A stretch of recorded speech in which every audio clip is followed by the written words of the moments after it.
కృష్ణాథ్ గారు, తమిళనాడులో ప్రజలు మార్పు కోరుకున్నారు. ఆ మార్పు అట్లాంటి ఇట్లాంటి మార్పు కాదు. వేరులోకిపోయినటువంటి అధికార ప్రతిపక్షాలను కూడా పక్కన పెట్టేసి హీరో విజయ్ పెట్టినటువంటి పార్టీ టీవీకేకు బ్రహ్మరథం పెట్టారు. దాదాపు ఇక అధికారం కన్ఫర్మ్ అయినట్టుగా మనకి ట్రెండ్స్ కూడా కనిపిస్తున్నాయి. 118 అక్కడ మ్యాజిక్ ఫిగర్, 110 స్థానాలు లీడ్ కనిపిస్తోంది. అంటే ఆల్మోస్ట్ ఇక అధికారానికి చేరువైపోయినట్టే. ఇంకా వాళ్ళు వీళ్ళు ఎవరైనా కలిస్తే ఇంకా ఆయన ముఖ్యమంత్రిగా ప్రమాణ స్వీకారం చేయడమే తరువు అయినట్టుగా ఉంది. అసలు అసలు మీరు ఊహించారా? సార్ వల్లి గారు, ఇవాళ రోజు చూసుకుంటే ఇది ఇది కొద్దిగా మేము ఊహించాము, కానీ మరి ఇంత శాతం వస్తుందా లేదా టీవీ కేక్ అన్నది మాత్రం మేము అంతగా అనుకోలేదు. కానీ ఎప్పుడైతే యాక్సిస్ మై ఇండియా సర్వే ఒకటి వచ్చిందో ప్రదీప్ గుప్తా గారిది, అప్పుడు మేము కొద్దిగా ఆలోచించాం. కాకపోతే నేను అప్పుడు కూడా వేరే ఛానల్స్ చెప్పడం జరిగింది. కాకపోతే ఒక ఫిలిం బేస్డ్ పార్టీకి, అంటే సారీ యాక్టర్ బేస్డ్ పార్టీకి గత 20 ఏళ్లలో ఇంత ఓటు శాతం పెరిగే ఓటు శాతం వచ్చే మొదటిసారి, అది కూడా మొదటిసారి ఇంత ఓటు శాతం వచ్చే దాఖలాలు చాలా తక్కువ. గత 20 ఏళ్లలో మీరు చూస్తే అంతకుముందు ఎప్పుడో ఎన్టీ రామారావు గారు పెట్టినప్పుడు వచ్చింది 35% ఓటు శాతము. ఎంజీఆర్ గారు, దానికంటే ముందు ఎంజీఆర్ గారు పెట్టారు తమిళనాడులో, అప్పుడు వచ్చింది. కానీ రీసెంట్ కాలంలో తమిళనాడులో కానీ ఆంధ్రప్రదేశ్ కానీ ఎక్కడైనా సరే ఈ యాక్టర్ బేస్డ్ పార్టీలు, అంటే యాక్టర్స్ పెట్టిన పార్టీలో అంత ఓటు శాతం రావడం చాలా తక్కువ. సో గత 20 ఏళ్లలో మీరు చూస్తే ప్రజారాజ్యం పార్టీ ఒకటి చాలా దగ్గరగా వచ్చింది, 18% ఓటు పర్సెంటేజ్ వచ్చింది అప్పట్లోనే చిరంజీవి గారు పెట్టినప్పుడు.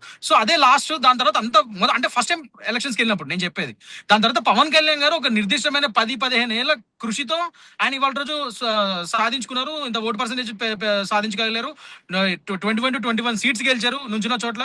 అండ్ ఇప్పుడు మాతో పాటు గవర్నమెంట్ ఫామ్ చేశారు. సో అది చాలా కష్టం, కృషితో వచ్చింది ఆయనకి. సో అలా ఉంటదేమో విజయ్ గారికి కూడా మొదటిసారి రావడం కొద్దిగా చూడాలి, ఆలోచించాలా అన్నా నేను. కానీ ఇవాళ రోజు రిజల్ట్స్ చూస్తే మాత్రం చాలా డిఫరెంట్ గా ఉంది. అంటే నాకు ఇక్కడ ఏమర్థమైందంటే యూత్, ముఖ్యంగా యూత్ ని అట్రాక్ట్ చేయడంలో టీవీకే పార్టీ కొద్దిగా సక్సెస్ అయిందనే చెప్పుకోవాలి. మనం ఎప్పుడైనా ప్రాక్టికల్ గా మాట్లాడుకోవాలి సార్. సో నాకు అనిపిస్తుంది, నేను చెప్తున్నాను. సో నాకు తెలిసి యూత్ బాగా ఈసారి అట్రాక్ట్ అయ్యి టీవీకే విజయ్కి, ఆయన కొద్దిగా ఫ్యాన్స్ ఎక్కువ ఉంది, యూత్ ఫాలోయింగ్ కూడా ఎక్కువ ఉంది కాబట్టి సో ఆ విధంగా పెద్ద ఎత్తున వచ్చి ఓటింగ్ వేశారని చెప్పి తెలుస్తున్నది.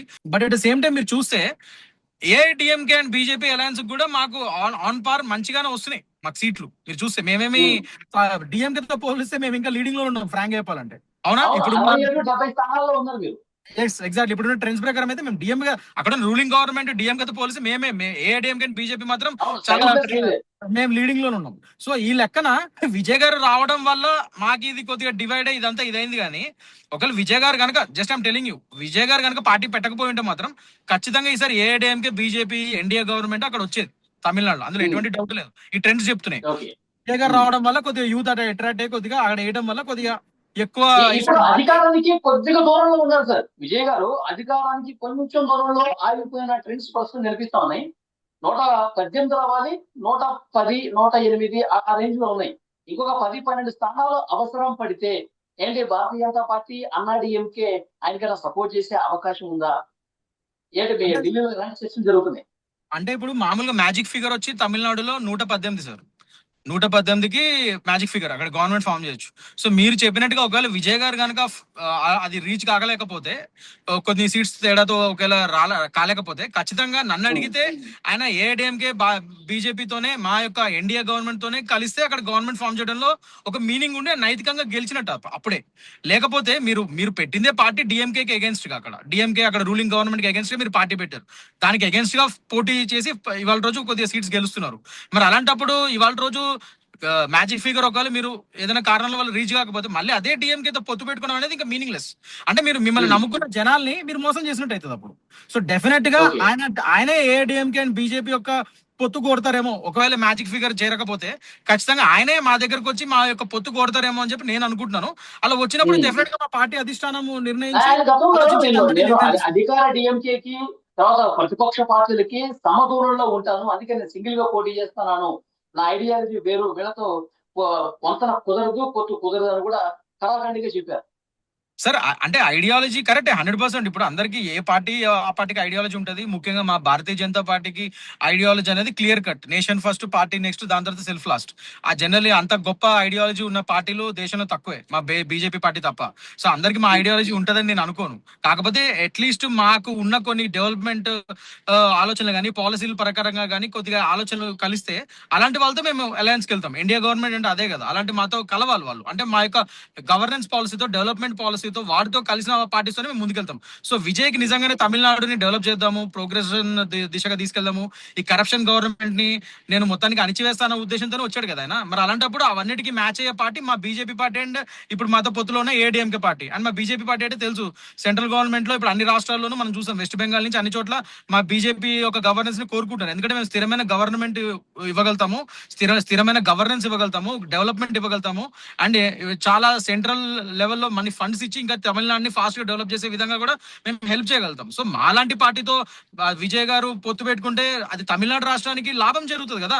రెండు పార్టీలు కలిపి ఎన్డీఏ గవర్నమెంట్ ఫామ్ చేసి అక్కడ తమిళనాడు డబుల్ ఇంజిన్ సర్కార్ తో ముందుకు తీసుకెళ్లగలుగుతాం. సో అది విజయ్ గారు ఆలోచించుకోవాలి. ఒకవేళ ఆయన మ్యాజిక్ ఫిగర్ రాకపోతే అండ్ నైతికంగా కూడా అదే కరెక్ట్ అంటారు నేను. మీరు డిఎంకే పార్టీకి అగేన్స్ట్ గా అలా కరప్షన్ కి అగేన్స్ట్ కదా మీరు ఫైట్ చేసింది ఈసారి ఎలక్షన్స్ టీవీకే పార్టీ పెట్టి. మరి మీరు వాళ్ళతో పొత్తు కలిస్తే ఇంకా మీ యొక్క హిపోక్రసీ బయటపడిపోతుంది. అప్పుడు అది చాలా నైతికంగా తప్పంటారు నేను. సో తప్పకుండా ఆయన కరెక్ట్ గా ఆలోచించి ఒకవేళ మ్యాజిక్ ఫిగర్ రీచ్ కాకపోతే మా యొక్క ఏఐడిఎంకే బీజేపీతోనే ఆయన కలుస్తాడని నేను అనుకుంటాను. అప్పుడు మా పార్టీ అధిష్టానం క్లియర్ గా ఆలోచించి వాళ్ళొక నిర్ణయం తీసుకుంటారు. ఏ హీరోకి ఏ సినీ స్టార్ కి ఈ మధ్య కాలంలో వర్కౌట్ కానిది హీరో విజయ్ విషయంలో ఎట్లా వర్కౌట్ అయిందంటారు? ఎందుకంటే ఆయనకి మొన్న మధ్య కూడా మైనస్లు ఎక్కువ కనిపించినాయి, ఇంకా విజయ్ పని అయిపోయింది అన్నారు. ఏది కరూరు ఘటన జరిగిన తర్వాత దాదాపు 41 మంది చనిపోయిన తర్వాత ఇంట్లో ఇల్లాలి పోరు విడాకులు కూడా తీసుకొని వస్తుంది త్రిష వ్యవహారం. సో ఇంత బ్యాడ్ ప్రాపగండా జరిగిన తర్వాత, ఇంత ఆరోపణలు విమర్శలు వచ్చిన తర్వాత కూడా ప్రజలు ఆయన్ని అక్కును చేర్చుకుని నువ్వు ఎలాగైనా తమిళ పార్టీస్ లో నువ్వు రావాల్సిందే అని చెప్పి ఇంత భారీ మ్యాండేట్ ఇచ్చారంటే ఎట్లా అర్థం చేసుకోవాలి? ఎందుకు అట్లా సాధ్యమైంది ఆయనకంటే? అంటే ఇది నా పర్సనల్ ఒపీనియన్ సార్. ఇప్పుడు అక్కడ ఉన్న కరెంట్ గవర్నమెంట్ డిఎంకే పార్టీ ఇవన్నీ సృష్టించింది ఆయనకి కష్టాలు అని ఒక నేరేటివ్ వెళ్ళింది ప్రజల్లోకి. ఆ కారూరు విషయమే కానీ అది చాలా బాధాకరమైన విషయం. ఎంతో మంది ప్రాణాలు కోల్పోయారు, అది అందరం చాలా బాధపడ్డాం. కానీ అక్కడ సరైన ఈ సెక్యూరిటీ పరంగా కానీ ఈ సిస్టమ్ ఫెయిల్యూర్ అదంతా అక్కడ డిఎంకే గవర్నమెంట్ వాళ్ళు కదా ప్రొవైడ్ చేయాల్సింది, అక్కడ పోలీస్ వ్యవస్థ కానీ వాళ్ళందరూ. అది వాళ్ళు ఫెయిల్ అయ్యారు. సో ఆ విధంగా అది మళ్ళీ విజయ్ మీదే వేశారు అన్న ఒక నేరేటివ్ వెళ్ళినట్టుంది జనాల్లోకి. ప్లస్ ఎలక్షన్స్ ముందు అతని పర్సనల్ లైఫ్ ని బయటకు తీసుకురావడము, ఇంకా వేరే ఇతర మాటలు మాట్లాడతాము, ఇవన్నీ చేయడం వల్ల అక్కడ రూలింగ్ పార్టీ మాట్లాడింది ఇవన్నీ ఎక్కువ. సో జనాల్లోకి వెళ్ళినట్టుంది అది. అంటే ఇతని కష్టాల్లో పెడుతున్నారు వీళ్ళు, రూలింగ్ పార్టీ కావాలని ఇతన్ని టార్గెట్ చేస్తుంది, ఇతన్ని విక్టిమైజ్ చేస్తుంది అన్న నేరేటివ్ బలంగా వెళ్ళినట్టుంది. సో ఆయనకి స్వతహాగా ఒక ఫిల్మ్ స్టార్, చాలా క్రేజ్ ఉంది ఆయనకి, చాలా మంది ఫ్యాన్స్ ఉన్నారు.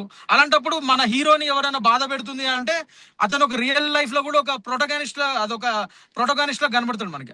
That is how public sense works. అంటే నా పర్సనల్ ఒపీనియన్, నేను అనుకుంటున్నా. జనాలకు అట్లా ఒక రియల్ లైఫ్ హీరోలకు కూడా ఎన్నో కష్టాలు పడి ఇతను అడుక్కుంటున్నాడు, ఇన్ని కష్టాలు పడుతూ కూడా ఆయన ముందుకెళ్తున్నాడు అని ఒక నేరేటివ్ డెవలప్ అయినట్టుంది. ఎస్. సో అదే యూత్ కి అట్రాక్ట్ అయ్యి యూత్ అందుకనే రివెంజ్ ఓటింగ్ లాగా డిఎంకే అగేన్స్ట్ రివెంజ్ ఓటింగ్ గా ఆయన వేసినట్టు కనబడుతుంది నాకు. ఇదంతా నాకు తెలిసి ఇదంతా ఎక్కువ youth and 40 years above 40 years వాళ్ళు అండ్ యూత్ ఓటింగ్ ఎక్కువ పడింది అన్నట్టుగా తెలుస్తుంది ఇప్పుడున్న ట్రెండ్ ప్రకారం నేను చూస్తుంది. So most and next leading లో ఎట్లా మేమే ఉన్నాం, NDA alliance party, so AIADMK and BJP. So ఈ ప్రకారంగా నేను అదే చెప్తున్నాను, ఒకవేళ విజయ్ ఫ్యాక్టర్ కనుక లేకపోయి ఉంటే మాత్రం ఖచ్చితంగా ఈసారి మేమే గవర్నమెంట్ ఫామ్ చేసేవాళ్ళం. అది ట్రెండ్సే చెప్తున్నాయి ఇప్పుడు. బట్ ఓకే, విజయ్ గారు వచ్చారు. ఈ రాజ్యాంగంలో ప్రతి ఒక్కరికి పార్టీ పెట్టే హక్కు ఉంది, ఎలక్షన్స్ కంటెస్ట్ చేసే హక్కు ప్రతి ఒక్కరు రాజ్యాంగం కల్పించింది. సో దాని ప్రకారం ఆయన వచ్చారు, దట్స్ ఎ గుడ్ థింగ్, మేము స్వాగతిస్తున్నాం. At end of the day ప్రజల మ్యాండేట్ ని, తమిళనాడు ప్రజల మ్యాండేట్ ని, అది ఏదైనా కానీ మేము స్వాగతిస్తాం సార్. ఇతరత్ర పార్టీలాగా ఈవీఎంల మీద వేరే వాటి మీద కుంటి సాకులు చెప్పే పార్టీ కాదు మాది. ఒకళ్ళు ఓడిపోయినా గెలిచినా ఏదైనా కానీ అది ప్రజల యొక్క నిర్ణయం అని చెప్పి స్వాగతిస్తాం మేము. That is Bharatiya Janata Party. ఓడిపోయితే కూడా మేము నెక్స్ట్ ఎందుకు ఓడిపోయామని సమీక్ష చేసుకొని నెక్స్ట్ దాంట్లో మా ఓట్ షేర్ ఎలా డెవలప్ చేసుకోవాలి, ఏ విధంగా పార్టీని బలోపేతం చేసుకోవాలి అన్న ఒక ఇది ప్రకారంగా మేము వెళ్తాం. దట్ అంత పాజిటివ్ థింకింగ్ లో ఉంటాం. అందుకే కదా వాళ్ళ రోజు ప్రపంచంలోనే లార్జెస్ట్ పొలిటికల్ పార్టీ కింద ఎదిగాం మేము. 21-22 రాష్ట్రాల్లో మేము గవర్నమెంట్స్ ఫామ్ చేయగలిగాము అండ్ సెంట్రల్ లెవెల్లో ఇన్నేళ్ళగా మేము గవర్నమెంట్ లో ఉన్నాము. So that is the power of Bharatiya Janata party. So మేము కుంటి సాకులతో తప్పించుకునే టైప్ కాదు.